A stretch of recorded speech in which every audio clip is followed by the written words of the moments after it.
সারা দেশে উদ্বেগজনক হারে বাড়ছে হাম আক্রান্ত রোগীর সংখ্যা। তবে চিকিৎসকরা বলছেন আতঙ্কিত না হয়ে সচেতন হতে হবে। সংক্রমণ রোধে দ্রুত চিকিৎসকের শরণাপন্ন হওয়ার পরামর্শ তাদের। প্রতিনিধিদের তথ্য ও ছবিতে মাসুদ রানার প্রতিবেদন। সারা দেশে হামের প্রকোপ আশঙ্কাজনক হারে বেড়েই চলেছে। চট্টগ্রামে বিভিন্ন হাসপাতালে নতুন করে হামের উপসর্গ নিয়ে 17 জন ভর্তি হয়েছেন। এর মধ্যে 12 জনের নমুনা পরীক্ষার জন্য national polio and measles rubella ল্যাবরেটরিতে পাঠানো হয়েছে। এই পর্যন্ত মোট 123 জনের নমুনা পাঠানো হয়, যার মধ্যে 8 শিশুর শরীরে হাম শনাক্ত হয়েছে। গত 24 ঘন্টায় বরিশাল বিভাগে 5 জেলায় হামের নতুন করে 115 জন শনাক্ত হয়েছে। এই নিয়ে জেলা আক্রান্তের সংখ্যা দাঁড়িয়েছে 385-তে। এখন পর্যন্ত 9 জনের মৃত্যু হয়েছে।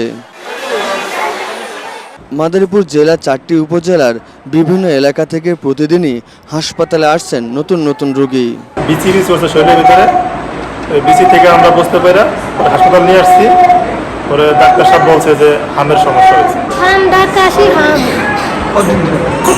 এক সপ্তাহের উপরে হয়ে যায়। হাম হলে চিকিৎসকের শরণাপন্ন হওয়ার কথা জানান শিশু বিশেষজ্ঞরা। কোনো বাচ্চা যদি জ্বর হয়, জ্বরের সাথে যদি সারা গায়ে লাল লাল দানা দানা বিচি এরকম ওঠে এবং তার সাথে যদি চোখ লাল হয়, নাক দিয়ে পানি পড়ে এবং শুকনো কাশি থাকে, আপনার চিকিৎসকের শরণাপন্ন হন। হামের টিকা মজুদ থাকার কথা জানিয়েছেন সিভিল সার্জন। আমার জেলায় সর্বমোট 5,500 ভায়াল টিকা মজুদ আছে। এই টিকা দিয়ে আমরা এক ভায়াল দিয়ে 5 জনকে টিকা দেওয়া যায়, মানে এটা দিয়ে আমরা প্রায় 25,000 প্লাস শিশুকে টিকা দিতে পারবো। রাজবাড়ীতে বেড়েছে হামের সংক্রমণ। হাসপাতালগুলোতে প্রতিদিনই ভর্তি হচ্ছে রোগী।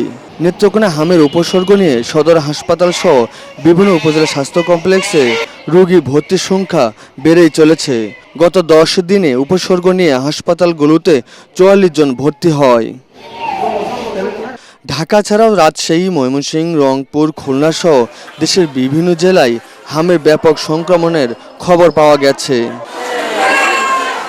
মাসুদ রানা, ATN বাংলা।